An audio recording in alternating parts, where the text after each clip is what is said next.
cytometry and immunofluorescence microscopy.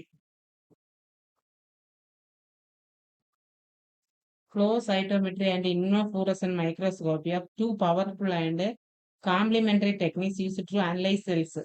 இதுவும் அப்படிதான் செல்ஸை வந்து அனலைஸ் பண்ண யூஸ் பண்றது. புரியுதா? இது செல்களை வந்து பகுப்பாய்வு செய்வதற்கு பயன்படுத்தப்படும் என்னது மைக்ரோஸ்கோப் வெல் பவர்ஃபுல் அப்படின்னா என்னது சக்தி வாய்ந்த தொழில்நுட்பம். Often with the help of fluorescently labelled antibodies. இது என்னது ஃப்ளூரசன்களால் லேபிள் செய்யப்பட்ட ஆன்டிபாடி இருக்குல்ல அதோட லேபிள் செய்திருக்காங்க. ஃப்ளூரசன்ஸால் லேபிள் செய்யப்பட்ட antibodies. While both provide insight in the cellular properties and protein expression, they differ fundamentally in their approach and type of data they are generate. இது இரண்டு cellular பண்புகள் மற்றும் புரத வெளிப்பாடு பற்றிய நுண்ணறிவுகளை வழங்குகிறது. இது என்னது இரண்டு செல்லுலார் பண்புகள் மற்றும் புரத வெளிப்பாடு பற்றிய நுண்ணறிவுகளை நமக்கு வந்து வழங்குகிறது.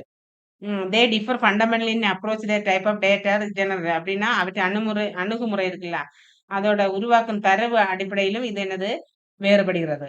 தரவு அதாவது அந்த அணுகுமுறை உருவாக்கும் தரவு வகையிலும் என்னது அவை வேறுபடுகின்றன. அடுத்து பாருங்க ஃப்ளோ சைட்டோமெட்ரி பிரின்சிபிள் பாருங்க. Flow cytometry is a laser-based technology that rapidly analyzes the physical and chemical characteristics of individual cells or particles. They are passed into the fluid stream through the laser beam. அதாவது இந்த flow cytometry என்பது laser அடிப்படையிலான ஒரு தொழில்நுட்பம். இது வந்து தனிப்பட்ட செல்கள் அல்லது துகள்கள் ஒரு திரவத்திற்கு வந்து லேசர் காற்று வழியாக செல்லும் போது இது வந்து ஒரு செல்கள் அல்லது துகள்கள் வந்து ஒரு திரவ நீரோட்டத்தில் லேசர் கற்றை வழியாக செல்லும் போது அவற்றில் இயற்பியல் மற்றும் வேதியியல் பண்புகளை அந்த செல்லுள்ள அதோட இயற்பியல் மற்றும் வேதியியல் பண்புகளை என்னது அது விரைவாக பகுப்பாய்வு செய்கிறது. அது ஹவு டு ஒர்க் பாருங்க அது எப்படி ஒர்க் ஆகுது. Cells are the first stand with fluorescent antibodies or other dyes. இது என்னது இது முதலில் செல்களை வந்து ஃப்ளூரசன்ட் ஆன்டிபாடிகளால் அல்லது பிற சாயங்களால் என்ன ஸ்டெயின் அதாவது கரைப்படிய வைக்கப்படுகின்றன. ஸ்டெயின் கரைப்படிய வைக்கப்படுகின்றன. each passes through a laser. It is scatter light into two ways of many fluorescence. இது என்னது ஒவ்வொரு கலமும் லேசர் வழியாக செல்லும் போது இரண்டு வழிகளில் சிதறடிக்கப்பட்ட ஃப்ளூரசன்ஸை வெளியிடக்கூடும். இரண்டு வழிகளில் வந்து சிதறடிக்கப்பட்ட ஃப்ளூரசன்ஸ் இருக்குல்ல அதை வந்து வெளியிடக்கூடும். இதான் இதோட ஒர்க்கு. அடுத்து பாருங்க forward Scutter FSC measures light scattered in the forward direction. This is a good indicator for the relative size of the cells. இது வந்து முன்னோக்கிய திசையில் சிதறடிக்கப்பட்ட ஒளியை மட்டும் அளவிடுகிறது. அதோட பேரே என்னது முன்னோக்கிய சிதறல். இது வந்து முன்னோக்கிய திசையில் சிதறடிக்கப்பட்ட ஒளியை மட்டும் அளவிடப்படுகிறது. இது என்னது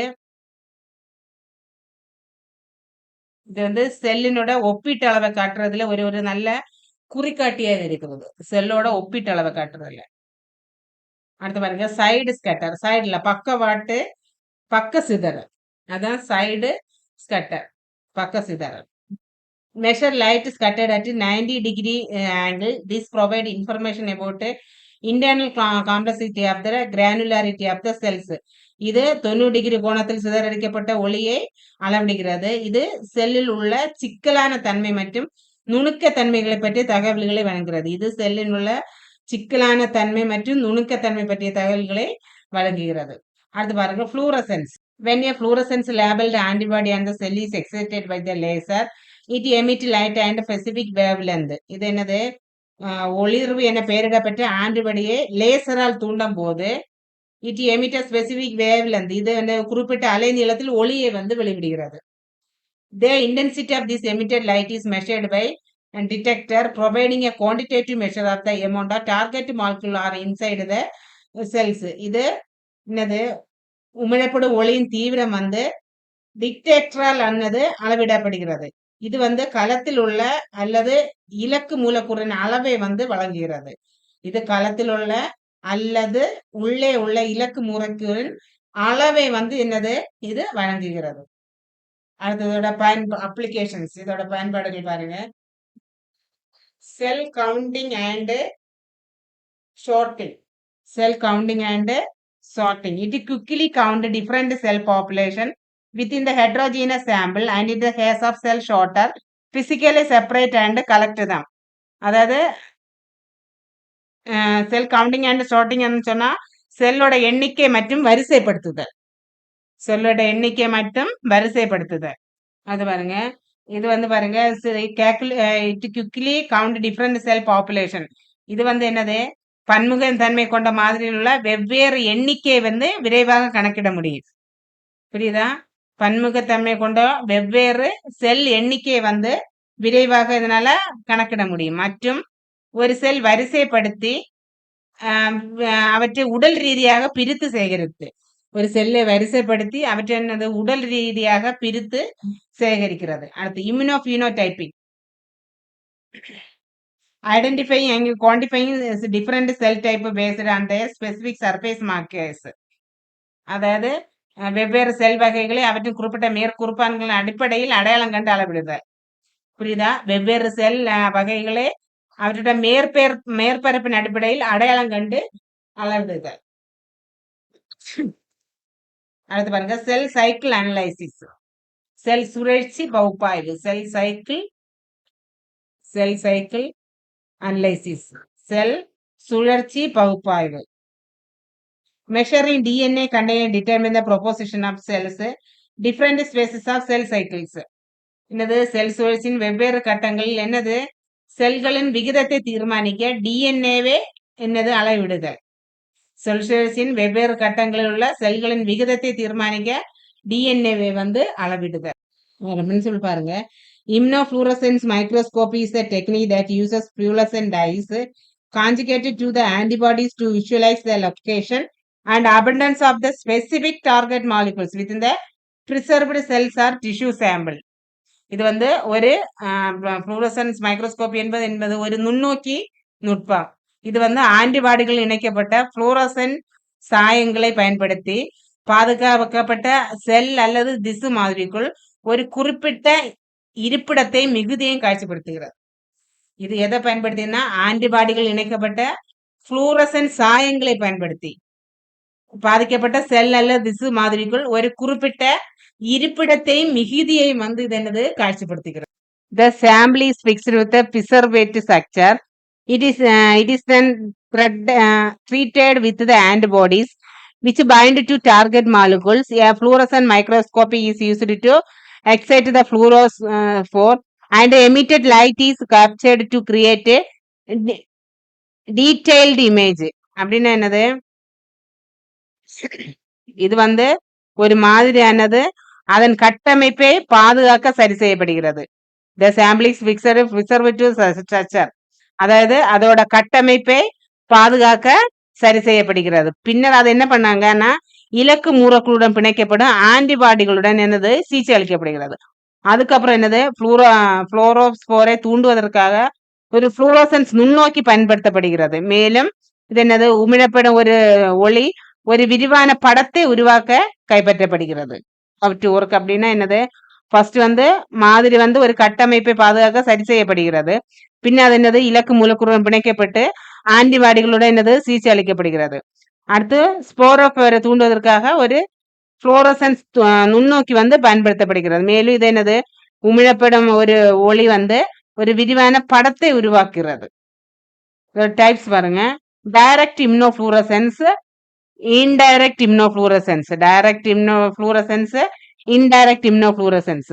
டைரக்ட் இம்யூனோஃப்ளூரசன்ஸ் பாருங்க, the primarily antibody that bind to the target antigen is directly labeled with the fluorophore.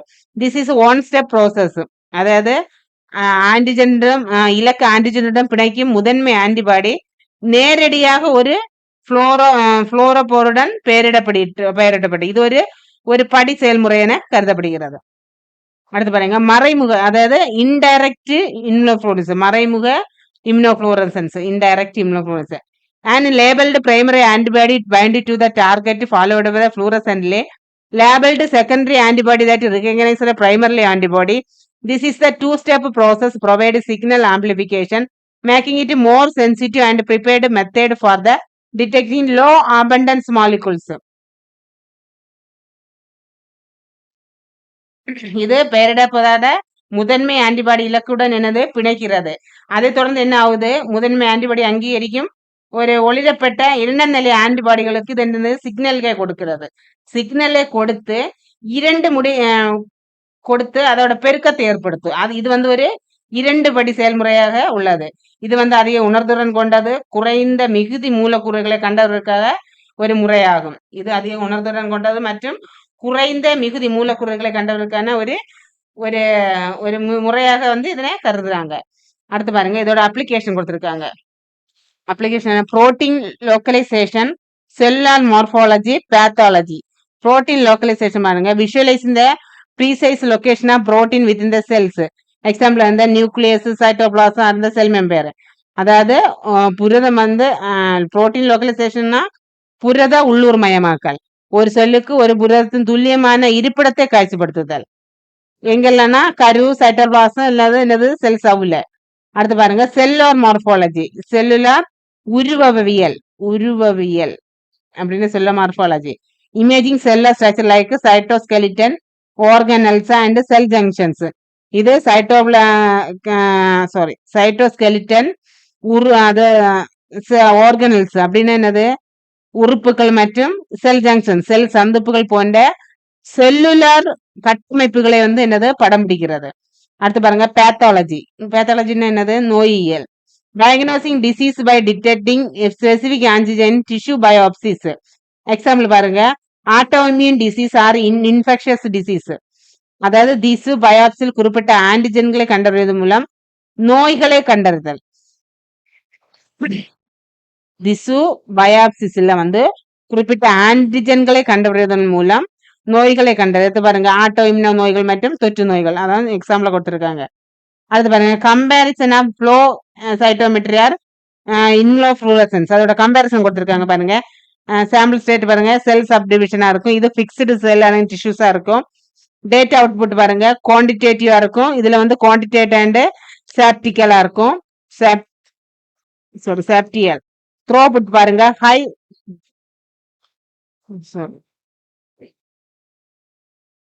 Comparison of flow cytometry and ரெண்டையும் வந்து கம்பேர் பண்ணி சொல்றது. அந்த சாம்பிள் ஸ்டேட் பாருங்க, சிங்கிள் செல் சப்ஸ்டன்ஷனா இருக்கும். அது பாருங்க, ஃபிக்ஸ்டு செல்ஸ் ஆர் டிஷ்யூ செலக்ஷன்ஸா இருக்கும். டேட்டா அவுட் போடுங்க, இங்க வந்து குவான்டிட்டியா இருக்கும், அங்க இருந்தது குவான்டிடேட்டிவ், அங்க இருந்தது குவாலிட்டேட்டிவ். இங்க குவான்டிடேட்டிவ் நம்பரை பேஸ் பண்ணி, இங்க வந்து குவாலிட்டியை பேஸ் பண்ணி.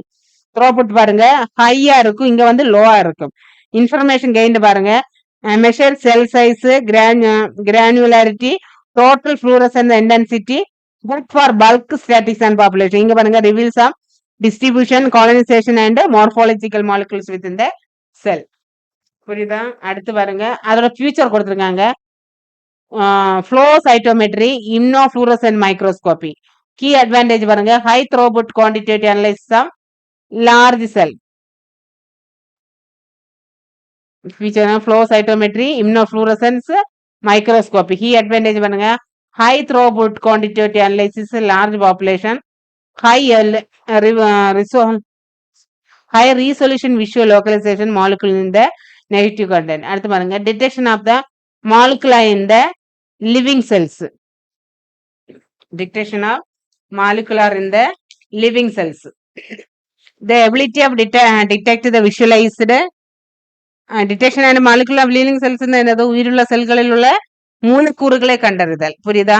டிடெக்ஷன் ஆஃப் மாலிகுல்ஸ் இந்த லிவிங் செல்ஸ் அப்படின்னா உயிருள்ள செல்களில் உள்ள மூலக்கூறுகளை கண்டறிதல். The ability to detect the visualized molecules or living unfixed cells is crucial for the studying dynamic biological process in the real time. இது என்னது உயிருள்ள நிலைப்படுத்தப்படாத செல்களில் உள்ள மூலக்கூறுகளை கண்டறிந்து காட்சிப்படுத்தும் திறனாகும். இது அதாவது இது வந்து நிகழ்நேரத்தில் மாறும் உயிரியல் செயல்முறைகளை படிப்பதற்கு, அந்த டைம்ல மாறும் இல்ல, நிகழ்நேரத்தில் மாறும் உயிரியல் செயல்முறைகளை படிப்பதற்கு மிகவும் முக்கியமானது. This approach avoided to the potential artifact introduced by the chemical fixation and allow researchers to observe the molecular movement, interaction and function as they occur in the nature environment. இந்த அணுகுமுறையானது என்னது வேதியியல் நிலைப்படுத்துதல், கலைப்பொருட்களை தவிர்த்து மற்றும் ஆராய்ச்சிகள், மூலக்கூறு இயக்கம், தொடர்புகள் மற்றும் சொந்த சூழல் நிகழும்போதுள்ள செயல்பாடுகளை கவனிக்க அனுமதிக்கிறது. இது என்னெல்லாம் கவனிக்க அனுமதிக்கிறதுன்னா பாருங்க, இந்த அணுகுமுறையானது வேதியியல் நிலைப்படுத்துதலால் அறிமுகப்படுத்தப்படும் சாத்தியமான கலை பொருட்களை தவிர்க்கிறது. புரியுதா? வேதியியல் நிலைப்படுத்துதலால் அறிமுகப்படுத்தப்படும் சாத்தியமான கலை பொருட்களை தவிர்க்கிறது மற்றும்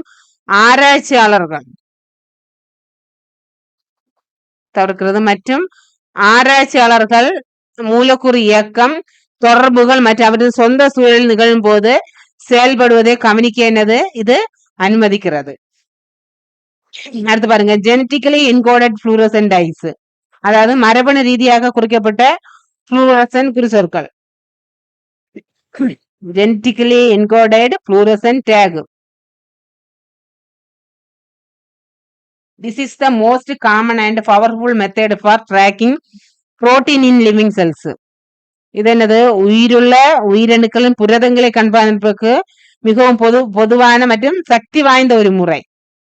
புரியுதா? This is the most common and powerful method for tracking proteins in living cells. இது மரபணு ரீதியாக குறிக்கப்பட்ட ஃப்ளூரஸ், அதாவது உயிருள்ள உயிரணுக்களின் புரதங்களை கண்காணிப்பதற்காக மிகவும் பொதுவான ஒரு சக்தி வாய்ந்த முறையாகும். இதோட பிரின்சிபிள் பாருங்க. The gene of a protein of interest is fused with the genes for a fluorescent protein. Each of the green fluorescent proteins, the cell's own machinery then produces single chimeric fusions protein and retain the function of the original protein, but it is also fluorescence. இது என்னது?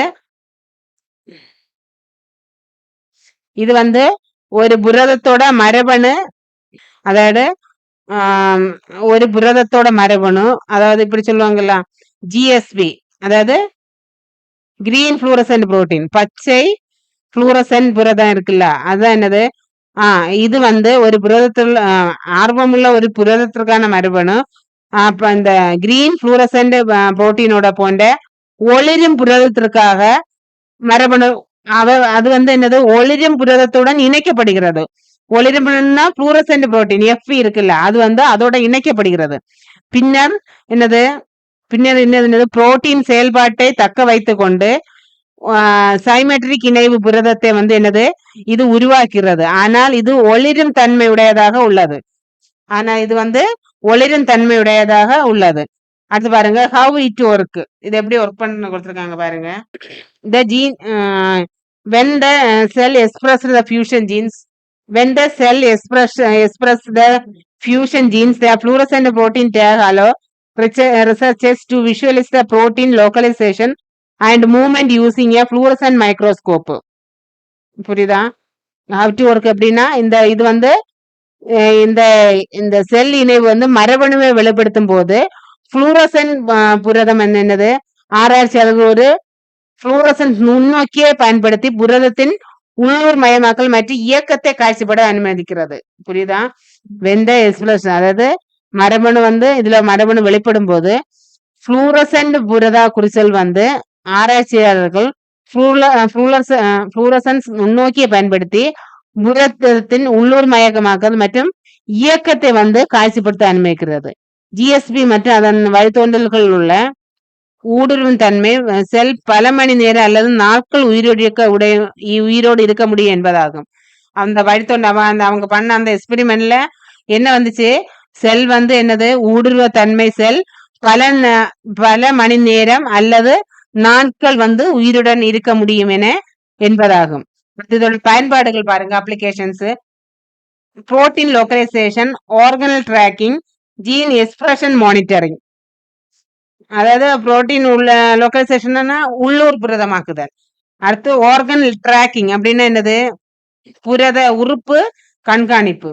அடுத்து பாருங்க, gene expression monitoring, அதாவது மரபணு வெளிப்பாடு கண்காணிப்பு. இதெல்லாம் இதோட அப்ளிகேஷன்ஸ். அடுத்து பாருங்க, live cell staining dyes and probes. Live cell staining dyes and probes. There are small molecule fluorescent dyes that can penetrate a cell membrane and bind to the specific structure of molecules without significantly harming the cells. Live cell protein cells. இது என்னது?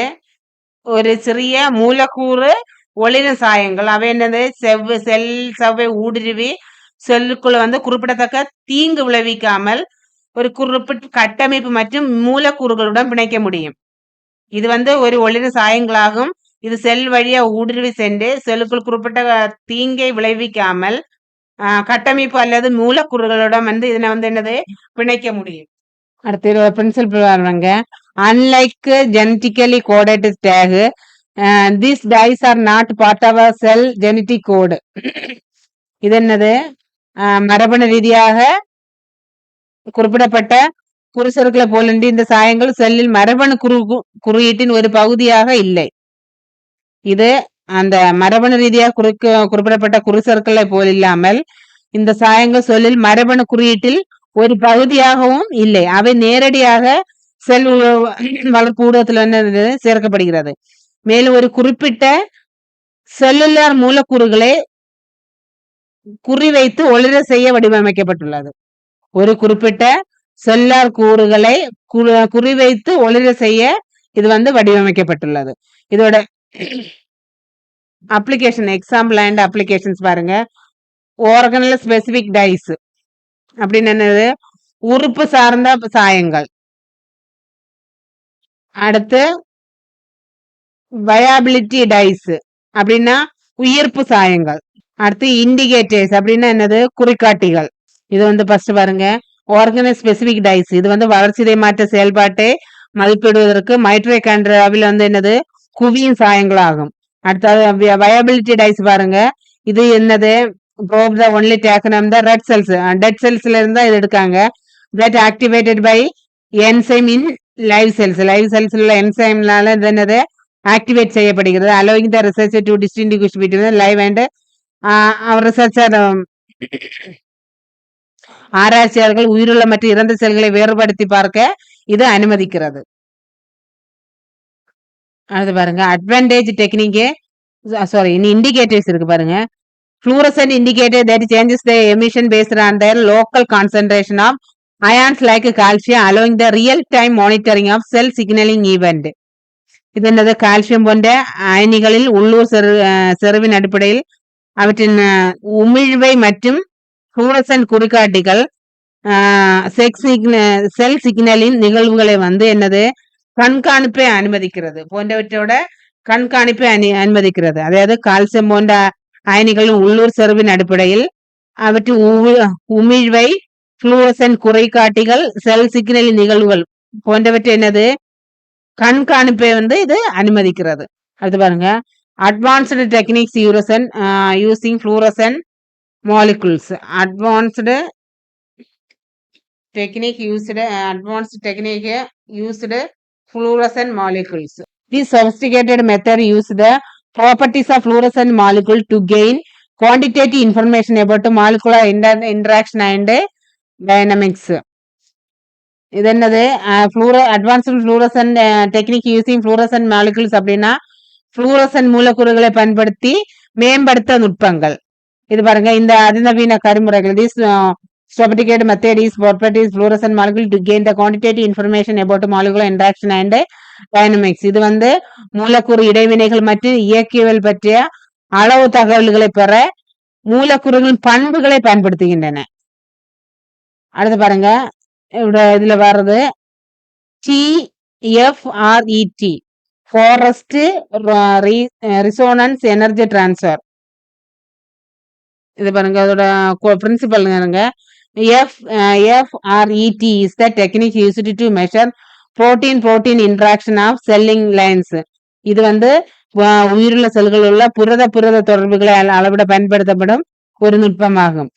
அது பாருங்க it relies on non-radioactive energy transfer between two fluorescent molecules. இது இரண்டு ஒளிரும் மூலக்கூறுகள் மற்றும் ஒளிரும் மூலக்கூறுகள் அப்படின்னா இரண்டு ஒளிரும் மூலக்கூறுகள் டோனர் அண்ட் அக்செப்டர். ஒன்று வந்து நன்கொடையாளர்கள், மற்றொன்று என்னது? ஏற்றுக்கொள்பவர்கள். மிக அருகில் இருக்கும் போது அவற்றுக்கிடையான கதிர்வீச்சு அல்லாத ஆற்றல் பரிமாற்றத்தை நம்பியுள்ளது. அவற்றுக்கிடையுள்ள கதிர்வீச்சு அல்லாத ஆற்றல் பரிமாற்றத்தை வந்து இது பரிமாறியுள்ளது. அடுத்து how it work பாருங்க. ஒரு இலக்கு புரதம் பாருங்க A targeted protein is labeled with a donor fluorophore and its potential binding pattern is labeled with an acceptor fluorophore. When the protein interacts, the donor is excited and the transfer of energy is acceptor used casing the acceptor fluoresces. The resulting signal indicated two proteins are interacting. அதாவது இதுல வந்து ஒரு இலக்கு புரதம் வந்து நன்கொடையாளர் புளோருடன் பெயரிடப்பட்டுள்ளது. மேலும் அதன் சாத்தியமான பிணைப்பு ஒரு ஏற்பி புளூரோஸ்போருடன் ஒரு இலக்கு புரோட்டீன் வந்து நன்கொடையாளர்களால் என்னது லேபல் படுத்தப்படுகிறது. அடுத்து potential binding partners label with acceptor fluorophore. அதை வந்து இந்த பைண்டிங் பார்ட்னர் பிணைப்பு பார்ட்னர்களை எதை வந்து எதனால வந்து லேபல் பண்ணியிருக்காங்க?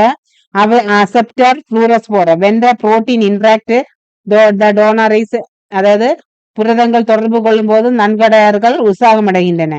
எந்த protein interact the donor is excited and it transfer of energy to acceptor. அப்போ என்ன பண்ணும்? எனர்ஜியை வந்து அசெப்டருக்கு வந்து என்னது டிரான்ஸ்ஃபர் பண்ணும். கேசிங் அசெப்டர் டு புளூரோசஸ். இதனால் என்னது ஏற்பி வந்து அசெப்டர் என்னாகும்? ஒளிரும். This resulting signal indicated that two proteins are interacting. இதன் விளைவாக வரை இரண்டு சிக்னலும் இரண்டு புரதங்கள் தொடர்பு கொள்வதை குறிக்கிறது. அடுத்து பாருங்க, FARC அப்படின்னா fluorescence, FRAP fluorescence recovery after photo labelling. இது வந்து எதுக்கு? இதோட பிரின்சிபல் பாருங்க. FRAP is used to measure mobility and diffusion rate of the molecule within the cell living cells. இது வந்து ஒரு உயிருள்ள செல்லுக்குள் மூலக்கூறுகளின் இயக்க மற்றும் பரவலின் விகிதத்தை அளவிட பயன்படுத்தப்படுகிறது. பொருட்களுள்ள மூலக்கூறுகளின் இயக்கம் மற்றும் பரவலின் விகிதத்தை அளவிட. பாருங்க how it work. இது எப்படி செயல்பட பாருங்க. A fluorescently tagged protein is expressed throughout the cells. The highly intensity laser and the used bleach the protein is small defined area. Over time, unbleached fluorescence proteins from the surrounding area, they are surrounding area, diffuse back to the bleached region, casing the fluorescent to the recover. The rate of this recovery provided the measure of the mobility of the protein. First பாருங்க how it work பாருங்க. A fluorescently tagged protein is expressed through the cells. செல் முழுவதும் ஒளிரும் தன்மையுடன் என்னது ஒளிரும் தன்மையோட புரதம் வந்து வெளிப்படுத்தப்படுகிறது. அடுத்து வந்து highly intensity laser is used to bleach அப்படின்னா என்னது? அப்படின்னா வெளுக்கச்சேரு, ப்ளீச் பண்றது. பின்னர் என்னது? ஒரு சிறிய வரையறுக்கப்பட்ட பகுதியில் உள்ள புரதங்களை ப்ளீச் பண்ணி என்னது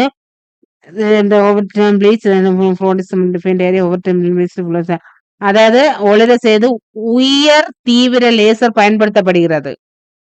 புரியாதா? இத வந்து ஒரு சிறிய வரையறுக்கப்பட்டுள்ள புரதங்களை ப்ளீச் செய்ய ஒரு உயர் தீவிர லேசர் வந்து பயன்படுத்தப்படுகிறது. காலப்போக்கில் என்ன ஆகும்? சுற்றியுள்ள பகுதியிலிருந்து வெளிமாறா ஒளிரும் புரதங்கள் விளக்கப்பட்ட பகுதிகளுக்குள் மீண்டும் பரவுகின்றன. சுற்றுள்ள பகுதியில் உள்ள வெளியுறாத ஒளிரும் புரதங்கள் என்னது? மீண்டும் செல்லுக்குள் பரவுகின்றன.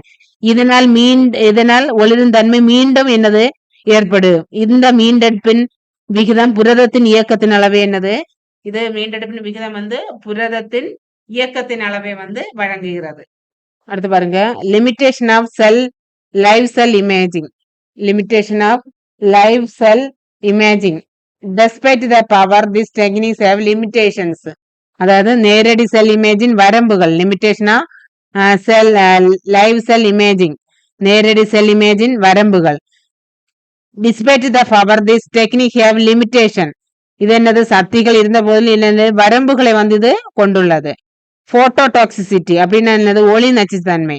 The light is used to excite fluorospores and the generate radioactive oxygen species which can damage the cell and affect the natural behavior. இது என்னது? புளோரோபோர்களை தூண்டுவதற்கு பயன்படுத்தி ஒளி வினைத்திறன் மிக்க ஆக்சிஜன் ஒளி மிக்க ஆக்சிஜன் இனங்களை இது உருவாக்கலாம். இது வந்து செல்லை சேதப்படுத்தி அதோட இயற்கை நடத்தி இருக்குல்ல, அதை வந்து இது என்னது? பாதிக்கும். அதான் என்னது? ஒளி நச்சுத்தன்மை. அடுத்து போறங்க, photobleaching. The fluorescence are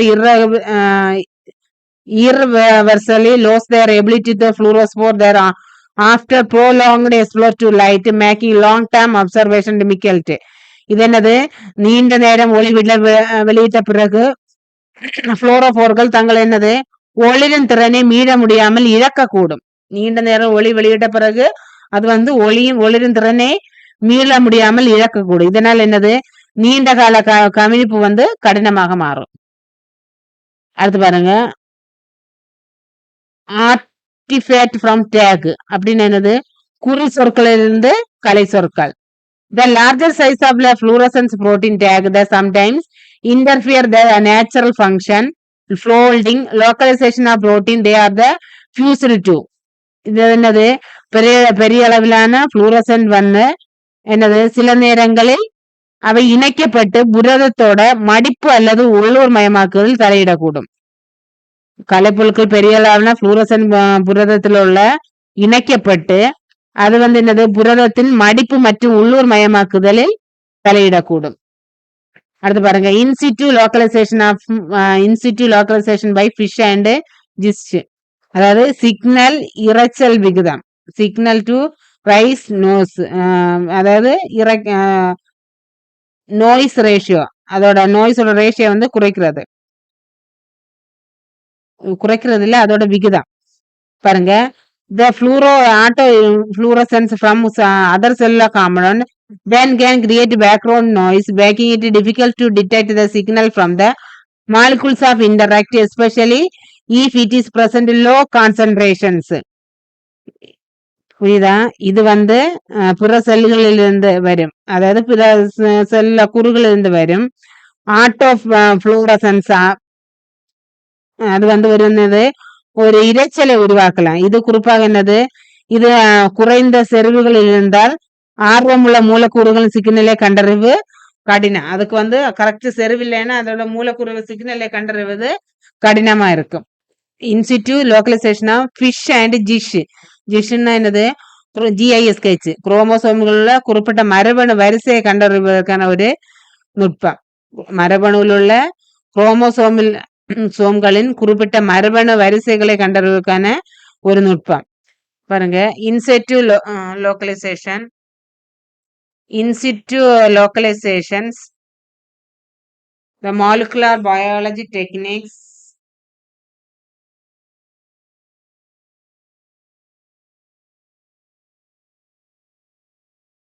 in situ localization, molecular biology techniques used to visualize the precise location of specific nucleic acid sequence directly within the cell, chromosome, tissue sections.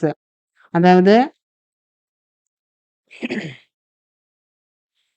இனச்சேட்டு லோக்கோசேஷன் என்பது ஒரு குறிப்பிட்ட நியூக்ளிக் ஆசிட் வரிசைகள் அமில வரிசையின் துல்லியமான இருப்பிடத்தை ஒரு செல், chromosome அல்லது திசு பகுதிகளுக்கு நேரடியாக காட்சிப்படுத்த பயன்படுத்தப்படும் ஒரு மூலக்கூறு உயிரியல் நுட்பமாகும்.